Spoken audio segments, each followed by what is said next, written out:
बच्चों welcome to our YouTube channel Kangaroo Classes. तो आज हम लोग करेंगे क्लास 7th का साइंस का third chapter that is fibre to fabric. Okay, तो यहाँ पे देखो आपकी स्टार्टिंग के इंट्रोडक्शन में यही दिया है कि भाई फाइबर दो टाइप के होते हैं, नेचुरल फाइबर, एनिमल फाइबर।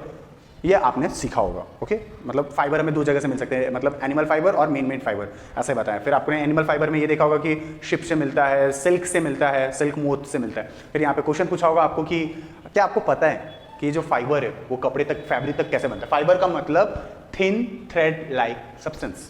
मतलब आपने स्वेटर पहना या कोई भी कपड़ा पहना तो उसका जो सबसे पतला धागा निकलेगा ना वो होता है फाइबर। मतलब जो सबसे पतली, मतलब कपड़े की सबसे छोटी यूनिट फाइबर है।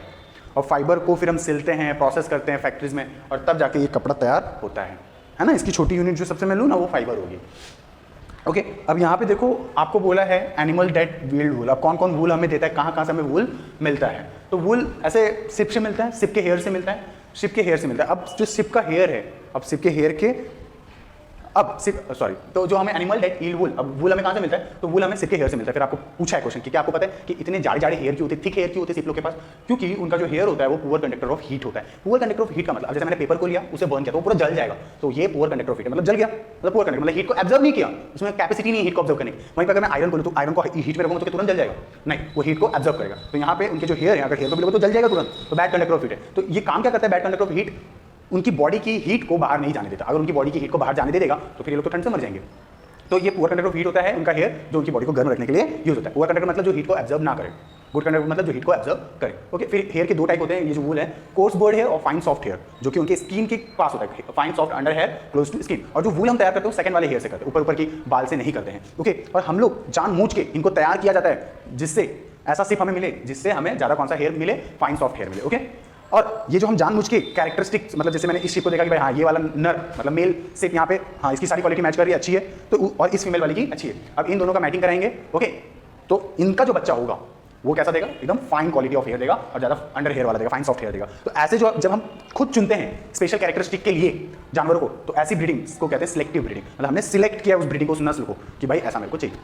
ओके, देखो जो वूल है ना, जरूरी नहीं है कि सिर्फ शिप से मिलता है, it is just commonly available in market, इसलिए हम ज्यादा शिप करते हैं। मुझे भी बचपन में ये लगता था कि जो वूल है वो सिर्फ शिप से मिलता है, बट ऐसा नहीं। अब देखो यहाँ पे एग्जांपल दिया है, जैसे जो याक है, याक जंगली भैंस, तो उससे भी वूल मिलता है, और वो ज्यादातर कॉमन टिबेट और लद्दाख में है, टिबेट और लद्दाख में। फिर उसके बाद हमें गोट से भी मिलता है, अंगोरा गोट, उससे कौन सा वूल मिलता है, मोहेर, जो कि जम्मू एंड कश्मीर में ज़्यादा कॉमनली। फिर हमें जो काश्मीरी गोट्स होते हैं जो नॉर्मली रहते हैं, ये हिली रीजन्स में मिलते हैं हमें, और ये नॉर्मली, और उनसे भी जो वूल मिलता है उनसे हम सॉल तैयार करते हैं, उन सॉल को पासमिना सॉल कहते हैं। काश्मीरी गोट से जो सॉल तैयार करते हैं ना, ये शॉल ऐसे ठंडी में मफलर टाइप का, तो उसको क्या कहते हैं, पासमिना सॉल कहते हैं। फिर कैमल से भी हमें मिलता है, कैमल से भी हमें सिर्फ वूल मिलता है। और कैमल के कुछ नाम है जैसे ललामा और अल्पाका। ओके, तो और वो कहाँ पे कॉमन है, साउथ अमेरिका में कॉमन है। ओके बाबू, अब चलो हम लोग नेक्स्ट टॉपिक की ओर चलते हैं। चलें, तो अब चलो देख लेते हैं कि भाई फ्रॉम फाइबर टू वूल, अब ये जो फाइबर है, धागा है, अब वो पूरा वूल कैसे बनता है। ओके, मतलब कैसे, मतलब ये अब हम लोग चलो अब हम लोग देख लेते हैं फ्रॉम फाइबर टू वूल। अब ये फाइबर से मतलब ये जो थिन सब्सटेंस है उससे हम वूल कैसे बनाते हैं। वूल मतलब कि जिससे हम कपड़े बना सके। ओके, तो फाइबर से वूल कैसे बनाते हैं, तो सबसे पहले वूल को बनाने के लिए ना कट करना पड़ता है, प्रोसेस करना पड़ता है, और तब जाके वूल बनता है। तो वही सब कुछ स्टेप्स देख लेते हैं। यहाँ पे जो मैंने लिखा है वो अभी रियरिंग का है। पहला स्टेप्स फाइबर से वूल तक जाने का पहला स्टेप क्या है, रियरिंग। आप जब हिमाचल प्रदेश, अरुणाचल प्रदेश, ओके, सिक्किम या हरियाणा या पंजाब, गुजरात, राजस्थान, ऐसी जगह पे अगर आप लोग जाते हो तो आप लोग देखोगे कि जो शिपर्ड्स हैं वो क्या कर रहे हैं, ग्रेज करवा रहे हैं, चरा रहे हैं, चराने के लिए लेके गए, क्योंकि ये लोग हर्बीवोरस होते हैं। तो ये लोग they feed on grass. Okay, herbivorous मतलब वो जो सिर्फ प्लांट्स खाए, ऐसे जानवरों को हर्बीवोरस कहते हैं। तो दे फीड ऑन ग्रास, और इसके साथ साथ उनको दाल, कॉर्न, ज्वार, ये सब भी खिलाया जाता है, और ऑयल केक्स भी खिलाया जाता है।